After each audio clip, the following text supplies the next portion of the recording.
ಬಾಗಲಕೋಟೆ ಉಪಚುನಾವಣೆಯಲ್ಲಿ ಅವ್ಯವಸ್ಥೆ. ಅಮೀನಗಡದಲ್ಲಿ ಅವ್ಯವಸ್ಥೆ.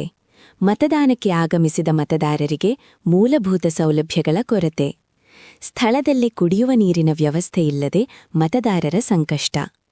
ಬಿಸಿಲಿನಿಂದ ತಪ್ಪಿಸಿಕೊಳ್ಳಲು ನೆರಳಿನ ವ್ಯವಸ್ಥೆಯೂ ಇಲ್ಲದ ಕಾರಣ ಜನರಿಗೆ ತೊಂದರೆ. ಸಾಲಿನಲ್ಲಿ ನಿಂತಿದ್ದ ಒಬ್ಬ ವೃದ್ಧೆ ಅಸ್ವಸ್ಥ. ವೃದ್ಧೆ ಕುಸಿದು ಬಿದ್ದ ಘಟನೆ ನಡೆದಿದೆ. ತಕ್ಷಣ ಸ್ಥಳೀಯರು ಸಹಾಯಕ್ಕೆ ಮುಂದಾಗಿ ವೃದ್ಧೆಯನ್ನು ಚಿಕಿತ್ಸೆಗಾಗಿ ಕಳುಹಿಸಿದರು.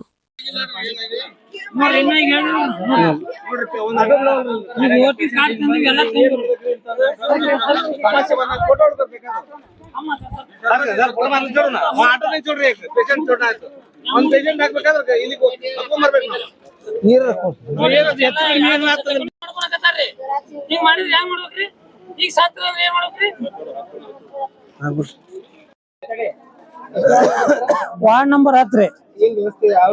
ನೀರಿನ ವ್ಯವಸ್ಥೆ ಇಲ್ರಿ, ಒಂದ್ ಪೆಂಡಾಲ್ ಇಲ್ಲ. ಏನ್ರ ಕೇಳಿದ್ರ ನಮ್ಗೆ ಗೊತ್ತಿಲ್ಲ ಅಂತಾರ. ಯಾರು ಚುನಾವಣಾಧಿಕಾರಿಗಳು ಕೇಳಿದ್ರ ಅಂದ್ರ ಏನು ಬೇದಾದ್ ಮಾಡಕತ್ತಾರ್ರಿ. ಹಿಂಗಾಗಿ ಸಾರ್ವಜನಿಕರಿಗೆ ಮಹಿಳೆಯರಿಗೆ ಬಹಳ ತೊಂದರೆ ಆಗೈತೆ. ವಯಸ್ಸಾದವ್ರು ನೀರ್ ಕೇಳಕತ್ತಾರ. ಮುದ್ಕೇರ್ ನೋಡ್ರಿ, ಅಲ್ಲಿ ಕಷ್ಟ ಬಂದ ಚಕ್ರ ಬಂದ್ ಬಿದ್ದಾರ್ರಿ. ಅವ್ರಿಗೆ ನಾವ್ ತಂದು ಕೊಡ್ತೀವಿ ಅಂತಂದ್ರೆ ನೀವೇನ್ ಮಾಡ್ಬೇಡ್ರಿ ಅಂತ ಅಂತಾರ.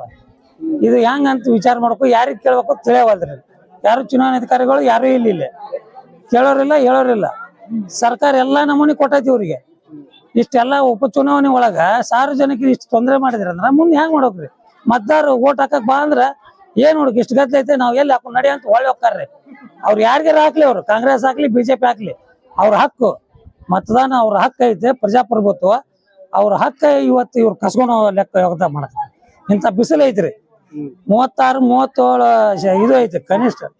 ಮತ್ ಇಂಥ ಹೊತ್ತಿನ ಒಂದ್ ನೀರಿನ ವ್ಯವಸ್ಥೆ ಇಲ್ಲ, ಒಂದ್ ಪೆಂಡಾಲ್ ಇಲ್ಲ. ನೋಡ್ರಿ ಹೊರಗೆ ಎಲ್ಲಿ ನಿಂದಿರ್ಬೇಕು? ಇಲ್ಲಿ ನಿಂತ ಹೊರ ನಡ್ರಿ ಅಂತಾರ ಹೆಣ್ಮಕ್ಳಿಗೆ. ಗಂಡ್ ಮಕ್ಳಿಂದ್ರ ನಡ್ರಿ, ಹೊರಗೆ ನಡ್ರಿ ಅಂತಾರ ಪೊಲೀಸರು. ಏನ್ ಮಾಡೋ ಕೇಳ್ರಿ.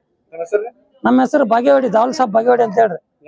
ಅಮೀನ್ಗಡ್ರಿ, ವಾರ್ಡ್ ನಂಬರ್ 10.